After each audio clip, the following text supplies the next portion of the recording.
Good morning students. Today I will start a new topic, compound entry. Compound entry means more than one entry. When we have combined various entries to form a single transaction, then we can say that it is a compound entry. Firstly, compound entry arises when two or more than two accountings are debited or credited, but the total amount of debit and credit remains the same. Like on 1st January, suppose करो on 1st January rent paid rupees 4,000, salary paid rupees 8,000, wages paid rupees 6,000. Then combined entry will be rent account debit, salary account debit, wages account debit to cash account, क्योंकि तिन्ना तो की जा रहा है business दे विचों cash जा रहा है। मैं की दस्सिया सी भी what comes in debit, what goes out credit. हुण इत्थे की जा रहा है तो कैश जा रहा है, तो कैश नूं आपां की करांगे क्रेडिट करांगे। अलग अलग एंट्रीज नहीं पोस्ट करांगे, आपां इक्को एंट्री दे विच इन्हां तिन्नां नूं की कर देवांगे टू कैश कर देवांगे। Then next is being rent salary wages paid on 31st January interest received, commission received, brokerage received. हुण अपने कोल की हो रहा कैश आ रहा है। जो आप किसी तो कुछ रिसीव करते हैं मतलब आप लै रहे हैं तो अपने की आ रहा कैश आ रहा है, तो कैश अकाउंट डैबिट कित्थों आ रहा है to commission, to interest, to brokerage.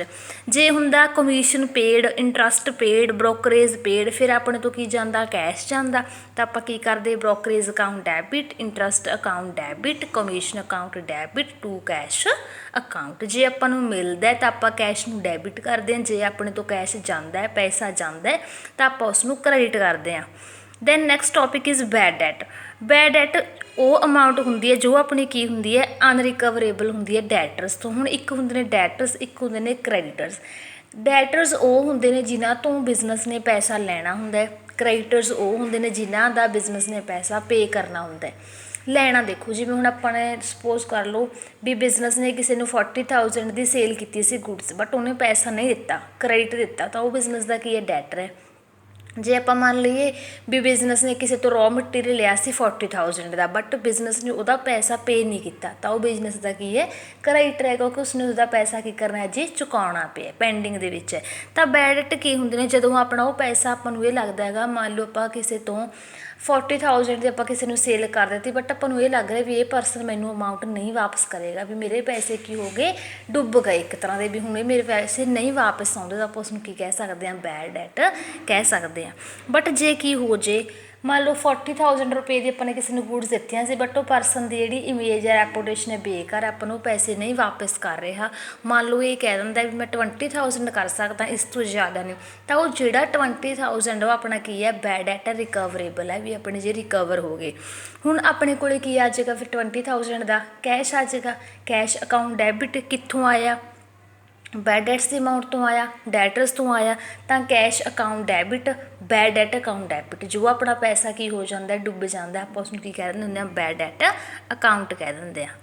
To की हो जाएगा डैटर्स, क्योंकि आया तो डैटर्स तो ही है।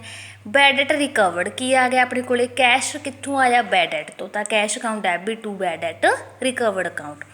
Then next topic is goods taken for personal use. जे आप कैश परसनल यूज़ के लिए करते हैं तो आप उसनूं लिखते हैं एंट्री दे विच ड्राइंग। वैसे ड्राइंग वो होंदियां ने जो आप बिजनेस दे विचों परसनल यूज़ के लिए गुड्स लै लैंदे हैं जां आप कैश लै लैंदे हैं, अपने परसनल एक्सपेंसिस के लिए बिजनेस के नहीं लैंदे।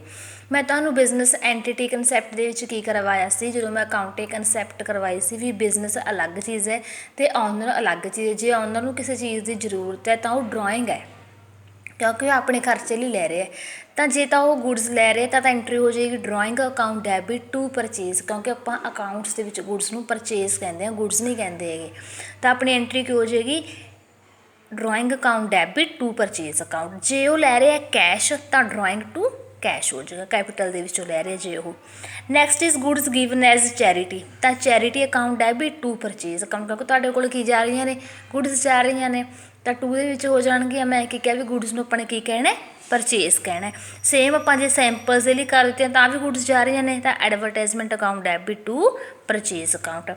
जे तुहाडियां गुड्स फायर या थैफ्ट वगैरह करके लॉस हो गया तो लॉस अकाउंट डैबिट होंदा, प्रॉफिट क्रेडिट होंदा, क्योंकि all the expenses are debited, तो लॉस की एक ਖਰਚਾ ਹੈ, ਐਕਸਪੈਂਸ ਹੈ ਤਾਂ ਇਹ ਡੈਬਿਟ ਹੋ ਜਾਂਦਾ ਹੈ।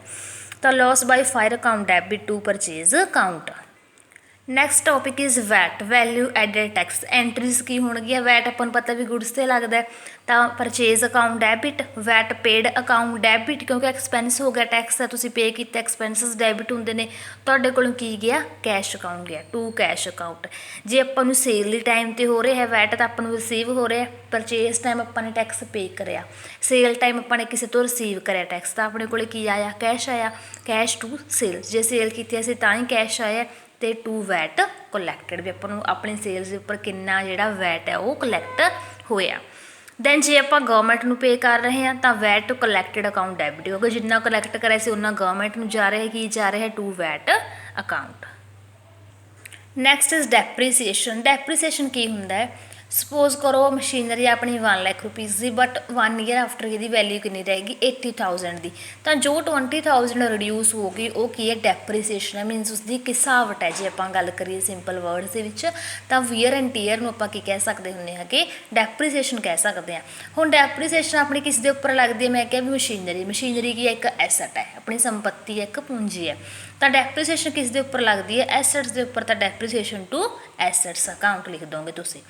Then interest on capital. Interest on capital ਦਾ ਮੀਨਸ ਕੀ ਹੈ? ਜੇ ਤੁਹਾਨੂੰ ਐਂਟਰੀ ਦਿੱਤੀ ਹੋਈ ਹੈ capital rupees 1 lakh, interest is on it 5%, ਤਾਂ ਤੁਸੀਂ ਕੀ ਕਰੋਗੇ? Interest on capital account debit to capital account. ਇਸ 1 ਲੱਖ ਦੇ ਉੱਪਰ 5% ਕਰਕੇ 20,000 ਪਾ ਦੋਗੇ interest on capital to capital.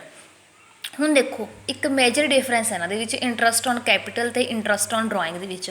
ਜੇ ਤਾਂ ਇੰਟਰਸਟ ਔਨ ਕੈਪੀਟਲ ਹੈ ਤਾਂ ਉਹਨੂੰ ਡੈਬਿਟ ਕਰਨਾ ਹੈ, ਜੇ ਇੰਟਰਸਟ ਔਨ ਡਰਾਇੰਗ ਹੈ ਤਾਂ ਉਹਨੂੰ ਕੀ ਕਰਨਾ? ਤੁਸੀਂ ਕ੍ਰੈਡਿਟ ਕਰਨਾ ਹੈ। ਕਿਵੇਂ? ਦੇਖੋ ਇੰਟਰਸਟ ਔਨ ਕੈਪੀਟਲ, ਤੁਹਾਡੀ ਕੈਪੀਟਲ ਲਗਾਈ ਹੋਈ ਸੀ, ਤੁਸੀਂ ਉਹਦੇ ਵਿੱਚੋਂ ਕੈਪੀਟਲ ਦੇ ਤੁਹਾਨੂੰ ਇੰਟਰਸਟ ਹੋ ਰਿਹਾ ਹੈਗਾ, ਠੀਕ ਹੈ, ਤਾਂ ਤੁਸੀਂ ਕੀ ਕਰੋਗੇ? ਉਹਨੂੰ ਡੈਬਿਟ ਕਰੋਗੇ। ਡਰਾਇੰਗ ਤੁਹਾਡੀਆਂ ਕਿਸ ਦੇ ਲਈ ਹੁੰਦੀਆਂ ਨੇ? ਪਰਸਨਲ ਯੂਜ਼ ਦੇ ਲਈ ਹੁੰਦੀਆਂ ਨੇ, ਤਾਂ ਜਦੋਂ ਉਹਨਾਂ ਦੇ ਉੱਪਰ ਇੰਟਰਸਟ ਹੈ ਤਾਂ ਉਹਨੂੰ ਕੀ ਕਰੋਗੇ? ਕ੍ਰੈਡਿਟ ਕਰੋਗੇ। ਦੈਨ ਆਊਟਸਟੈਂਡਿੰਗ ਐਕਸਪੈਂਸਿਸ, ਵੇਜਸ ਦੇ ਹੋਣ, ਸੈਲਰੀਜ਼ ਦੇ ਹੋਣ, ਇਹਨਾਂ ਨੂੰ ਕੀ ਕਰਨਾ ਹੁੰਦਾ? ਟੂ ਦੇ ਵਿੱਚ ਕਰਨਾ ਹੁੰਦਾ, ਟੂ ਆਊਟਸਟੈਂਡਿੰਗ ਐਕਸਪੈਂਸਿਸ, ਕਿਉਂਕਿ ਤੁਹਾਡਾ ਕੀ ਹੋ ਗਿਆ? ਜੇ ਪੈਂਡਿੰਗ ਖਰਚ ਹੈ ਤੁਹਾਨੂੰ ਪੇ ਕਰਨਾ ਪਵੇਗਾ। ਇੱਕ ਹੁੰਦਾ ਆਊਟਸਟੈਂਡਿੰਗ, ਇੱਕ ਹੁੰਦਾ ਪ੍ਰੀਪੇਡ। ਆਊਟਸਟੈਂਡਿੰਗ ਇਹ ਹੁੰਦਾ ਵੀ ਮੰਨ ਲਓ ਸੈਲਰੀ ਸੀ ਇੱਕ ਵਰਕਰ ਦੀ, ਬਿਜ਼ਨਸ ਨੇ ਪੇ ਨਹੀਂ ਕੀਤੀ ਅਜੇ, ਸਪੋਜ਼ ਕਰੋ 1 ਮੰਥ ਹੋ ਗਿਆ ਕੰਪਲੀਟ, 2 ਮੰਥਸ ਹੋ ਗਏ, ਬਟ ਜੇ ਪੇ ਨਹੀਂ ਕੀਤੀ ਤਾਂ ਉਹ ਆਊਟਸਟੈਂਡਿੰਗ ਹੈ। ਸੈਕਿੰਡ ਸਾਈਡ ਜੇ ਆਪਾਂ ਗੱਲ ਕਰੀਏ ਪ੍ਰੀਪੇਡ ਦੀ, ਮੰਨ ਲਓ ਉਸਨੇ ਐਡਵਾਂਸ 'ਚ ਪੇ ਕਰਤੀ ਵਰਕਰਸ ਨੂੰ ਸੈਲਰੀ, 2 ਮੰਥਸ ਦੀ ਐਡਵਾਂਸ ਦੇ ਦਿੱਤੀ, ਤਾਂ ਉਹ ਕੀ ਹੈ? ਪ੍ਰੀਪੇਡ ਹੈ। ਤਾਂ ਜੋ ਆਊਟਸਟੈਂਡਿੰਗ ਆ ਉਸਨੂੰ 2 ਦੇ ਵਿੱਚ ਕਰਨਾ ਹੁੰਦਾ ਅਤੇ ਜੋ ਪ੍ਰੀਪੇਡ ਹੁੰਦਾ ਉਸਨੂੰ ਡੈਬਿਟ ਦੇ ਵਿੱਚ ਕਰਨਾ ਹੁੰਦਾ। ਦੇਖੋ ਅੱਗੇ ਐਂਟਰੀ ਹੈਗੀ ਹੈ prepaid expenses. Prepaid expenses account debit to insurance, ਕਿਸੇ ਦੀ ਆਪਾਂ ਚੀਜ਼ 'ਤੇ ਕਰਵਾਉਂਦੇ ਹਾਂ ਜੀ ਉਸਨੂੰ। ਨੈਕਸਟ ਕਲਾਸ ਦੇ ਵਿੱਚ ਆਪਾਂ ਨੈਕਸਟ ਟੋਪਿਕਸ ਕਰਾਂਗੇ। ਜਰਨਲ ਐਂਟਰੀਜ਼ ਵਗੈਰਾ ਤੁਸੀਂ ਕਰਕੇ ਦੇਖ ਲਿਆ ਕਰੋ। Thank you.